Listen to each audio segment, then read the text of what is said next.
Hey everyone, it's your creator here and welcome back to the channel. Before we start, do something with me. Close your eyes for a second and just imagine. Imagine you're standing in a multi-million-dollar war room. The air thick with tension.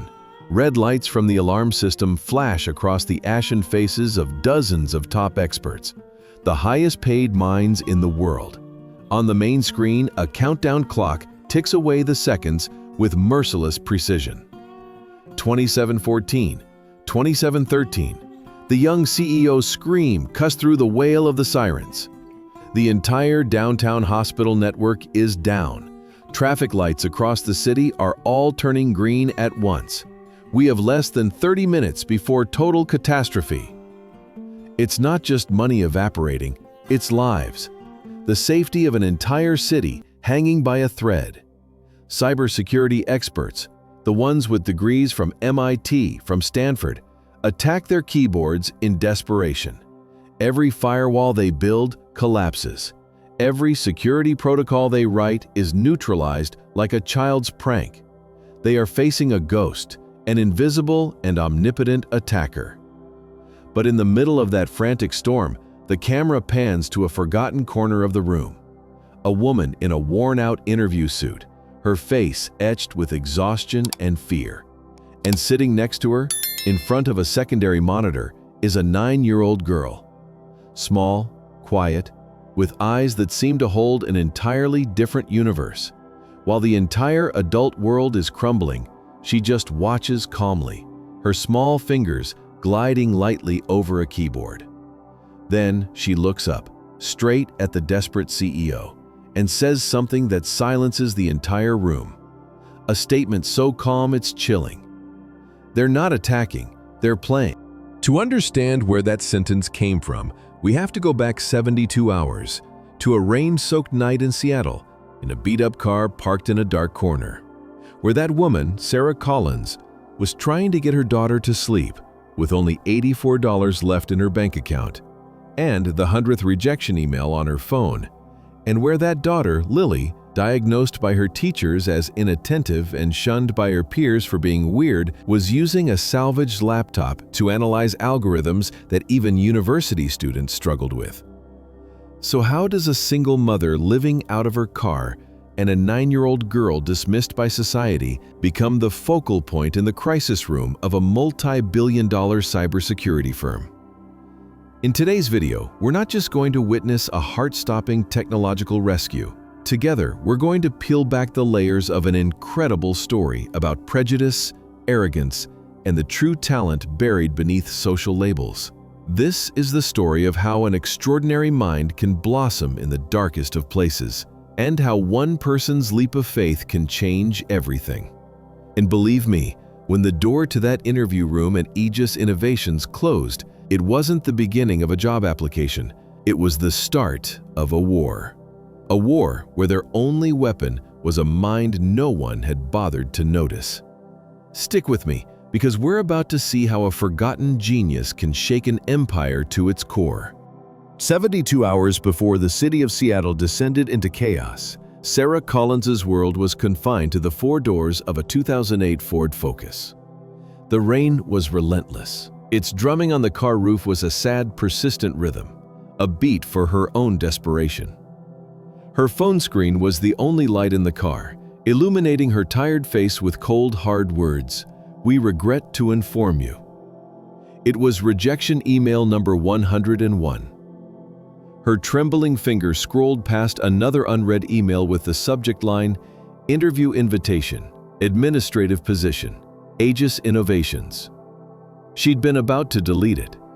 A world-leading cybersecurity firm, a fortress of genius minds. What would they want with a former low-level project manager who'd been unemployed for 6 months, whose current permanent address was the parking lot across from the Safeway? "Mommy," a clear voice piped up from the back seat, pulling Sarah from her thoughts. Lily was awake. She wasn't crying, not complaining about the cold seeping through the door seals. Instead, she was carefully arranging her treasures on an old towel. A broken RAM stick, a few copper wires, a shattered phone motherboard she had found. "Are we going to have a house again?" The innocent question was a knife to Sarah's heart.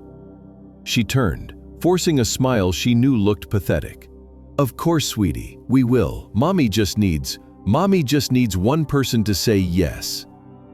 And Aegis Innovations, as hopeless as it seemed, was the only hope left. That morning, the public restroom at Gasworks Park became their changing room. Sarah tried to use the hot steam from the faucet to flatten the wrinkles on her only blazer, a futile attempt to hide the fact it had been folded in a tote bag for 2 weeks. Lily, in her cleanest dress, carefully tucked her notebook, filled with complex circuit diagrams, into her backpack. To her, that was the real world, not the skyscraper her mom was taking her to. When they walked into the main lobby of the Aegis Tower, it felt like a minnow swimming into an ocean of sharks. The marble floors were so polished they could see their own tired reflections. People in $1,000 suits glided past, the very air around them radiating confidence and power. A man with slicked back hair and sharp eyes, who they would later learn was Garrett Thorne, the director of security, gave them a passing glance, a glance that said everything. "You don't belong here." While Sarah waited nervously, Lily was completely captivated by something else. Not the expensive art or the giant tropical fish tank. It was a bank of security monitors on the wall. She sat still, her eyes tracking the small squares showing different angles of the building. "Mom," she whispered, "the squares have the hiccups." Sarah didn't understand. "Hiccups, honey?" "Yeah," Lily pointed. "They're not smooth. Sometimes they freeze for a tiny second, then jump forward. It's like someone is peeking, but doesn't want to be seen." Sarah dismissed it as a child's imagination, patting her daughter's head and telling her to sit still. She had no idea her 9-year-old daughter had just identified the first sign of the most sophisticated cyber attack in the city's history. On the 47th floor, in a boardroom with a sweeping view of Elliott Bay, Owen Prescott was beginning his fateful presentation. Investors listened intently. This was the moment that would define the future of Quantum Shield, Aegis's next-generation security platform. "And as you can see, ladies and gentlemen," Owen said, his voice full of confidence, "our system is simply impenetrable." Right then, the massive screen behind him flickered. The presentation slide vanished, replaced by a line of green text typing itself out with eerie precision. "Hello, Aegis. Let's play a game." The room fell silent. Owen froze. "It's just a technical glitch," an assistant stammered. But it wasn't a glitch. The screen changed again, displaying a live feed from dozens of traffic cameras across the city. Cars smashed into each other in chaos as every signal turned green at once. A moment later, the screen split, showing red error messages from the Harborview Medical Center network. The piercing sound of the security alarms began to blare throughout the building. The confidence on Owen's face evaporated, replaced by sheer panic as he realized his impenetrable fortress was crumbling from the inside out. Chaos erupted. Engineers burst from their offices, panicked voices overlapping. "Lost control of floor 18! East Wing firewall has been breached! I'm locked out of the main server!" In the middle of the earthquake, Garrett Thorne acted like a general. He barked short, sharp commands. "Carter, Reed, briefing room, now! Kill all external connections! This is an outside attack! Isolate the system immediately!" Dr. Elina Reed, with her cool academic expression, quickly agreed, adding a string of complex jargon. "Precisely, we're facing a multi-vector DDoS attack targeting the primary communication ports. We need to establish a digital perimeter, reroute all traffic through a honeypot for analysis." The experts nodded furiously, rushing to carry out the orders. They were the best, following the best procedures, but none of them realized they were trying to lock a door that had already been kicked in from the inside. In a corner of the lobby, Sarah wanted to do only one thing: grab Lily and run. This wasn't their fight, Her interview was a lost cause. Safety was all that mattered now. "Come on, sweetie." She took Lily's hand. "We have to get out of here." But Lily didn't move. She was still glued to the frantically flashing monitors. "It won't work, Mom," she said, her voice unusually clear in the chaos. "They're looking in the wrong place." "Lily, now is not the time for games." "It's not a game," Lily interrupted, something she rarely did.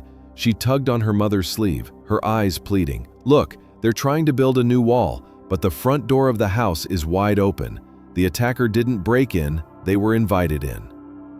Ben Carter, the young engineer, rushing past to follow Garrett's orders, happened to overhear that sentence. He stopped short. "The front door is wide open?" The thought was insane, but it had a terrifying logic he couldn't ignore. He looked at the huddle of his bosses, yelling and pointing, then he looked at the quiet 9-year-old girl. His career could be over if he interrupted them now, but what about the lives of the people out there? Taking a deep breath, Ben made his decision. He charged toward the briefing room where Owen Prescott was standing frozen, his face white with helplessness. "Mr. Prescott, sir," Ben said, trying to keep his voice from shaking. Garrett Thorne spun around, his eyes flashing. "Carter, I told you to check server B7. What are you doing here?" "Director Thorne, sir, there's a possibility we've overlooked something." Ben hesitated. Maybe the hack isn't external?" Dr. Reed scoffed dismissively. "That's absurd. Every indicator points to a coordinated outside assault." "But what if it isn't?" Ben persisted. "The little girl out there," he gestured toward Lily, "she says we're looking in the wrong place, that the vulnerability is in our own internal verification protocol." Silence fell over the room for a second. Then Garrett erupted in a laugh, full of contempt. "Are you serious, Carter? We are in a red-level crisis, and you're bringing me theories from the playground? Have you lost your mind? Get out!" Owen Prescott said nothing. He just looked. At Garrett's confident face, at Dr. Reed's academic pride, at the panic of his other staff. And then he looked out into the lobby where Lily was standing. He didn't see a child. He saw an impossible calm. There was no fear in her eyes, only focus, as if she were seeing a problem that no one else could. The countdown clock on the wall now read 1942. "Enough!" Owen's shout made everyone jump. The room fell dead silent. "Garrett, your way isn't working," Owen said, his voice now cold as steel. "Dr. Reed, your theory isn't stopping that clock. My team of experts is failing." He turned to Ben. "Carter, get me that little girl. Now." Garrett Thorne's jaw dropped. "Sir, you can't be serious." "I've never been more serious," Owen cut him off. His eyes locked on Ben. "If we're going down, I'd rather cling to a rotten branch than drown with useless theories. Bring her in." A few seconds later, to the utter astonishment of everyone present, Ben Carter escorted a 9-year-old girl into the nerve center of Aegis Innovations. The room was so quiet you could hear a heartbeat. Lily was placed in a massive engineer's chair, her feet dangling high above the floor. For a moment, it seemed the entire world had stopped, holding its breath. Lily glanced over the dozens of complex displays, then turned to Ben and said her first sentence, a simple request that changed everything. "Can you show me the internal handshake logs from 5 minutes before the system lockdown?" Lily's request was so simple, it was absurd, yet terrifyingly specific. "Internal handshake logs?" Garrett Thorne muttered to Dr. Reed beside him, his voice dripping with mockery. "That's the most basic system log, terabytes of meaningless data. What's she going to do, read it all?" But Ben Carter didn't question it. He just nodded, his unconditional faith in the little girl having replaced his fear. He quickly typed a series of commands. On the main screen, a waterfall of black and white data began to flow, lines of text and numbers scrolling past too fast for anyone to read. To everyone else, it was a mess. But to Lily, it was a river, and she could clearly see the abnormal eddies no one else could. Her hands settled on the keyboard, and then something miraculous began. It wasn't typing. It was a dance. Her small fingers danced across the keys with no wasted motion.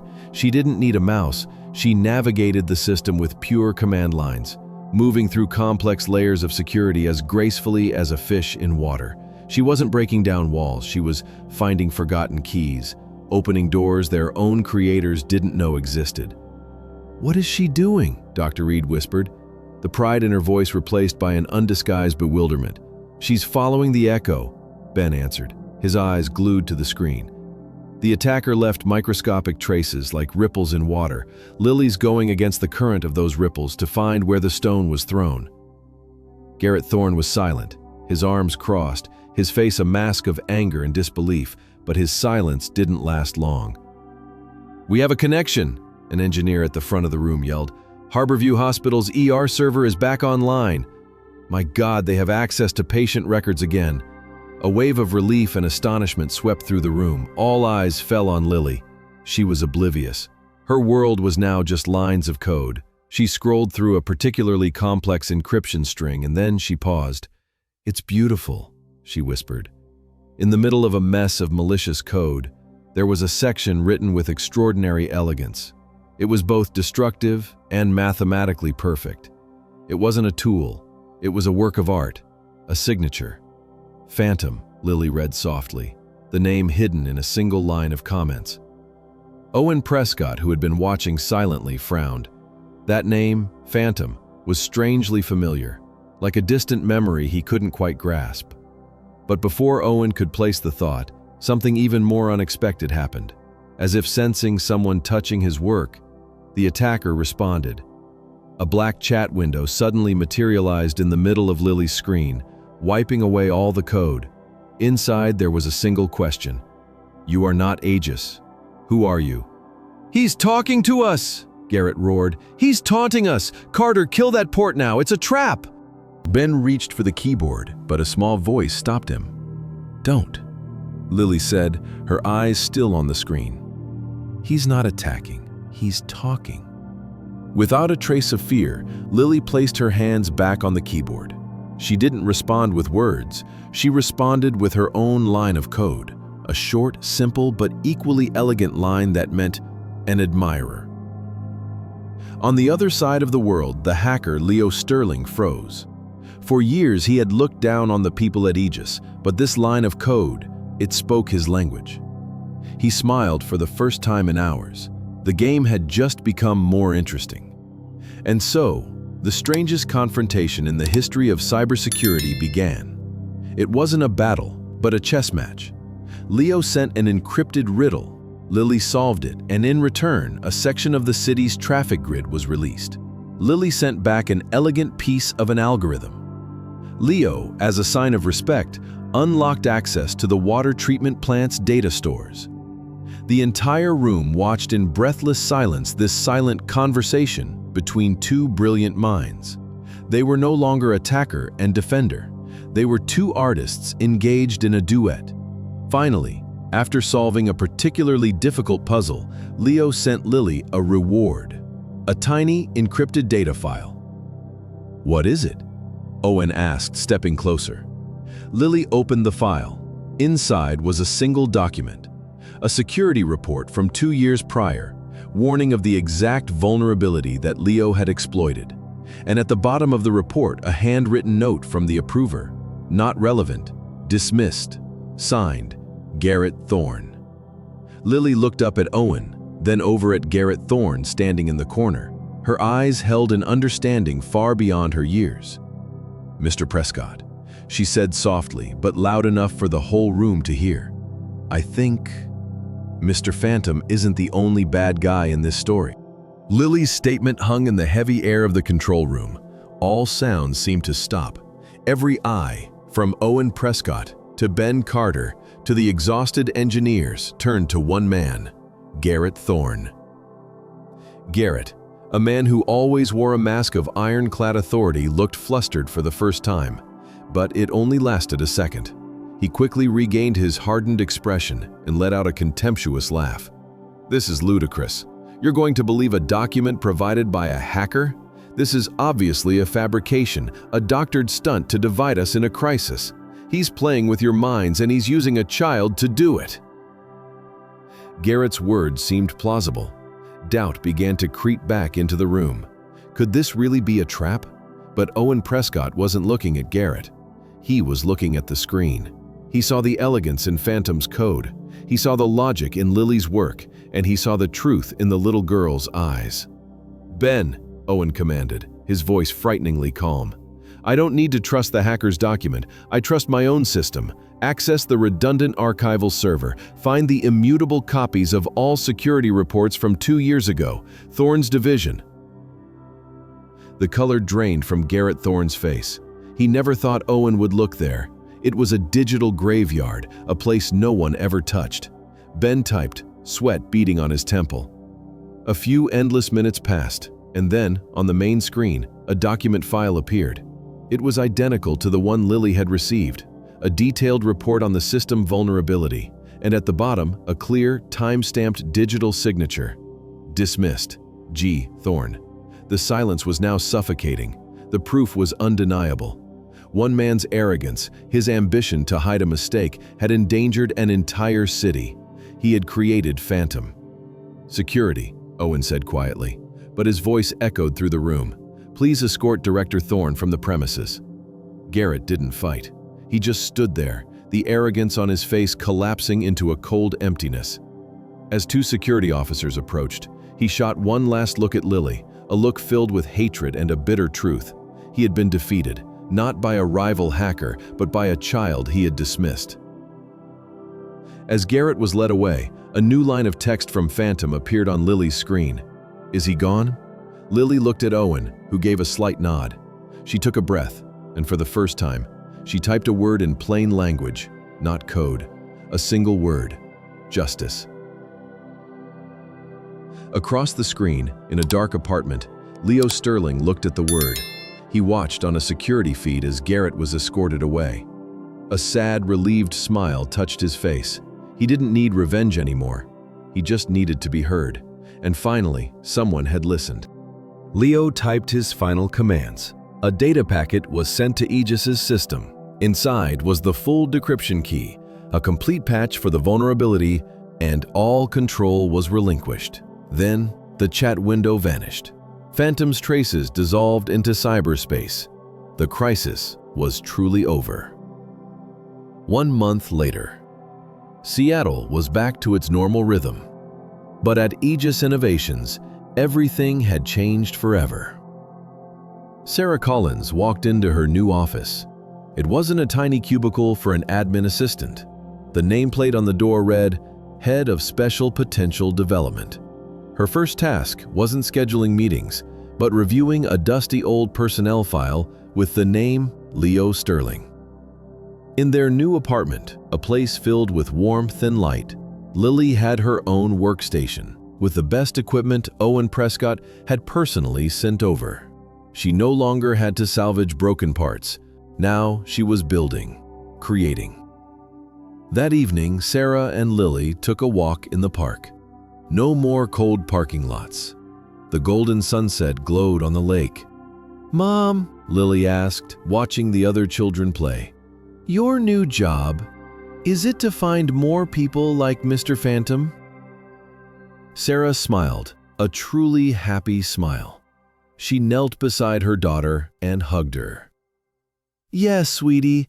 My job is to make sure no one with a special talent ever has to scream in silence again." And that is the final lesson. The greatest talent, true innovation, often doesn't come from the places we expect. It doesn't always come with a fancy degree or a perfect resume.